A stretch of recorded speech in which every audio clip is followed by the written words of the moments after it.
warahmatullahi wabarakatuh. Salam sejahtera untuk kita semua. Shalom. Perkenalkan, nama saya Hawa Tuti Mau. Saya dari kelompok 7. Saya akan memaparkan materi tentang zaman kemerdekaan di Indonesia. Kemerdekaan Indonesia ditandai dengan dibacakannya teks proklamasi oleh Bapak Insinyur Soekarno dan didampingi oleh Bapak Muhammad Hatta, yakni pada tanggal 17 Agustus 1945. Tidak terlepas dari itu, ada pun beberapa peristiwa yang melatar belakangi kemerdekaan Indonesia. Yang pertama, pada tanggal 29 April 1945 didirikan BPUPKI yang di dalam bahasa Jepang yaitu Dokuritsu Junri Kosakai, yang beranggota 63 orang yang diketuai oleh Bapak Krajiman Widyodiningrat.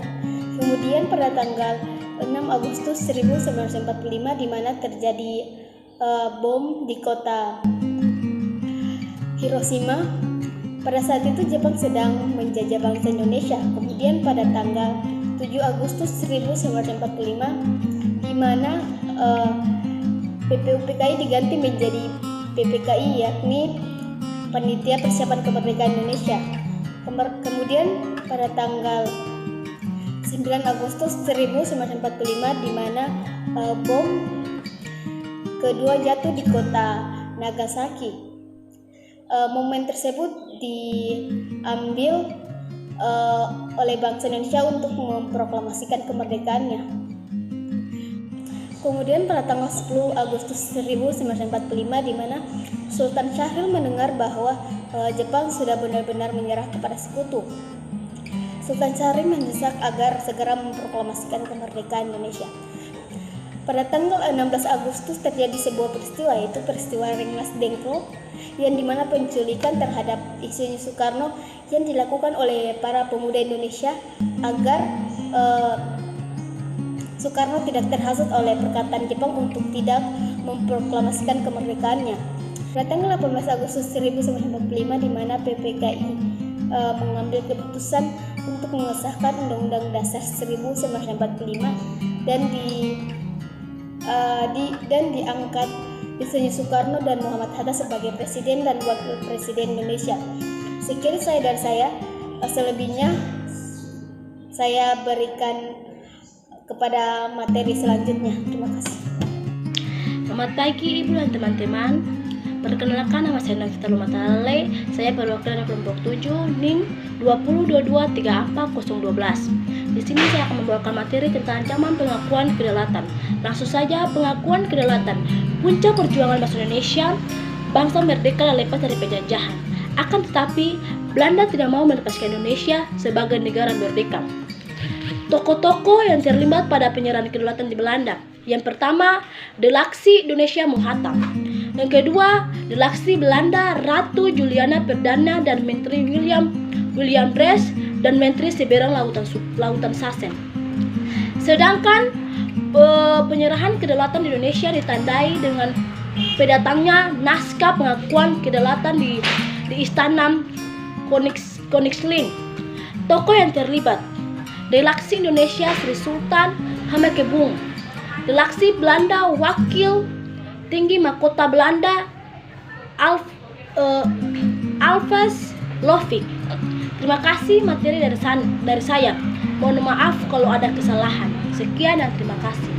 Warahmatullahi wabarakatuh. Perkenalkan, nama saya Waini Kelbareng, NIM 202234034. Di sini saya akan melanjutkan materi tentang demokrasi Pancasila pada masa Orde Baru pada tahun 1966 sampai 1998.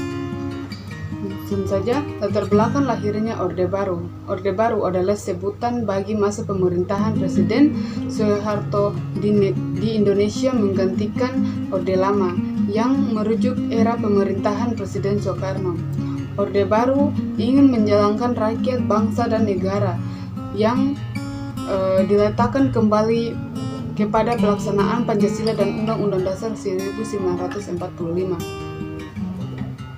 Secara murni dan konsekuensinya, lahirnya Orde Baru diawali dengan dikeluarkan surat perintah 11 Maret 1966. Orde Baru berlangsung dari tahun 1966 sampai 1998. Dalam jangka waktu tersebut ekonomi Indonesia berkembang pesat, meskipun hal ini terjadi bersamaan dengan praktik korupsi yang merajalela. Itu saja materi dari saya. Sekian dan terima kasih. Wassalamualaikum warahmatullahi wabarakatuh. Selamat pagi, Shalom. Perkenalkan, nama saya PT Solisa NIM 202234031, Prodi Pendidikan Pancasila dan Kewarganegaraan, Fakultas Keguruan dan Ilmu Pendidikan, Universitas Timur Ambon. Di pagi ini saya akan membacakan tugas ilmu politik dalam bentuk video. Yang pertama, saya akan membacakan poin keempat dengan judul Zaman Demokrasi Terpimpin dan Zaman Demokrasi Pancasila dan Zaman Reformasi. Zaman Demokrasi Terpimpin 1959-1956, masa kepemimpinan Eri Soekarno sebagai Presiden Republik Indonesia merupakan bagian dari sejarah bangsa yang penting pada saat menjadi kepala negara. Ada lembaga perwakilan rakyat, ada MPRS, DPRS, dan DPAS, dibentuk hanya lembaga negara yang seharusnya menjadi ciri demokrasi. Ini semua dianggotakan oleh Presiden. Kedudukan Presiden sebagai kepala pemerintah dan pada saat demokrasi parlementer, Presiden berkedudukan hanya sebagai kepala negara. Menteri-menteri dibentuk dan bertanggung jawab kepada parlemen sebagai kepala pemerintah dan perdana menteri. Kekuasaan Presiden tidak terbatas.